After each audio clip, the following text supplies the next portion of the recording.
Alright guys, hopefully you enjoyed the first video and you like what's going to be going into this build, and now we're going to be going ahead and putting everything together.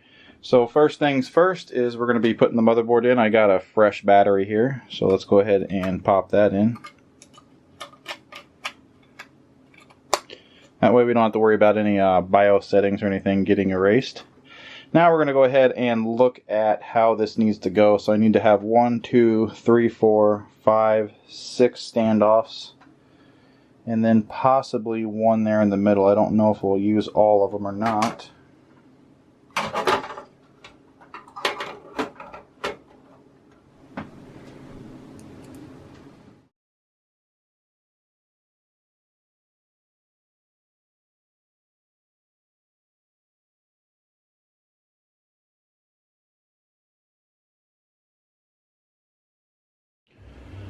Alright, we've got the motherboard in and all of the 6 screws that go along with it. So now I think we're going to go ahead and, while nothing's in here, we'll go ahead and hook up our power leads. And actually, before I told you that this ran into here, well, I thought it did, because there are some like that run right into here. But this one was just stuck in here from shipping, I guess, and I didn't notice it. And now I've got it stuck again, but yeah.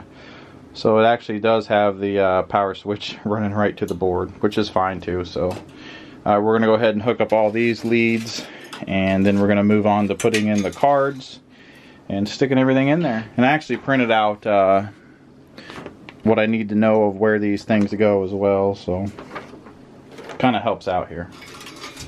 Alright, so after about 5 minutes, I think I've got them in the right order. It does show where everything goes, but I kind of had to somewhat decipher it, but I think we have it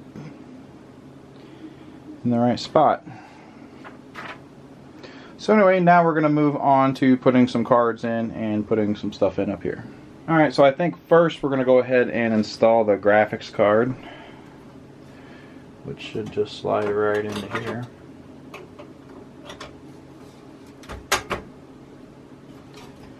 Then I'll put screws in it as I get everything in there. And next we're going to do the sound card.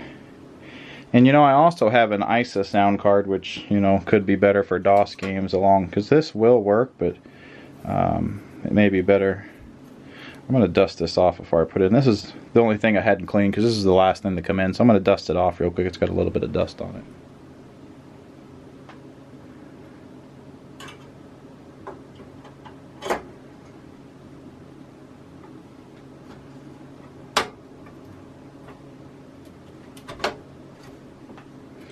Alright, so I'm just going to install that one, skip a slot, and then install this. That way the graphics card has a little bit of room there, but worst comes to worst, I'll come back later on and possibly move it.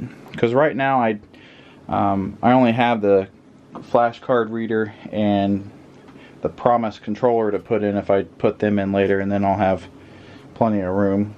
Because the flash card reader doesn't actually take up a PCI, so I can put the Promise card in the very last slot. That way the sound card's got a little room, and we should be good to go. Alright, so looks like I'm going to have to spin this around and take this front off, which just has some pieces to squeeze here, and I can't get to the other ones very easily, so I have to kind of push this. There's one. There's two. So it's just got these things you squeeze together. Really nice design, and it's nice that this case isn't old, so those aren't really, I mean, it is old because it's new old stock, but it wasn't really sitting anywhere in somebody's house getting, you know, smoke damaged or anything, so it kind of works out well. So what I got to do now is pop out all of these drive bays. So only one of them's popped out for the floppy. Well, I figured I might show you guys a way to do this, that a lot of them, you know, are harder to pop out. They're all going to be different, but these won't be too hard.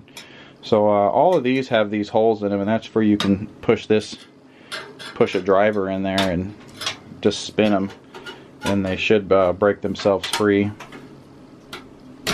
Just like that, and then they kind of break off really cleanly. So we'll kind of go through and do all 3 of them here. Now a lot of cases this is different on it. It's a little bit harder to do. Some of them don't have those holes, so. But how many of you guys are going to be buying a new old stock case anyway, like me? So most likely yours are already going to be popped out from the factory or elsewhere. So this one's kind of stuck on that corner, but there it goes. Alright, all those are out. So now we can install all of our drives. So I think what's going to happen is the floppy disk is going to go second up, so it's going to go in the middle like that. I'm not going to push it all the way in just yet. Then we've got our CD-ROM. Let's take it out of the box. Still haven't done that.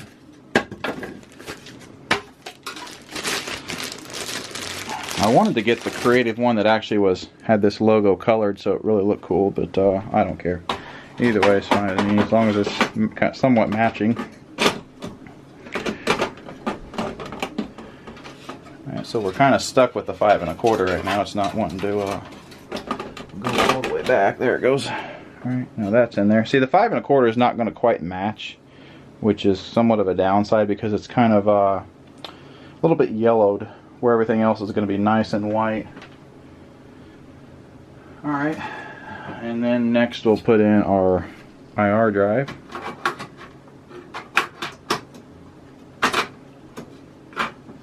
And actually this has to have some screws taken out. I didn't notice they were still in there.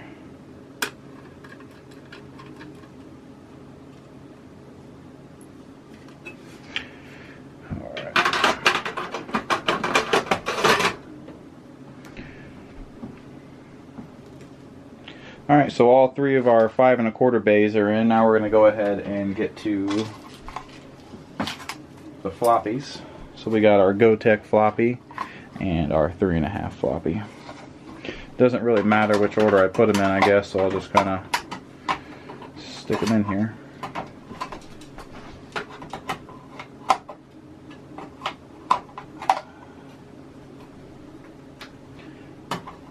The Gotek is not wanting to fit. Let's see if the floppy will fit. Yeah, the floppy looks like it'll go right in.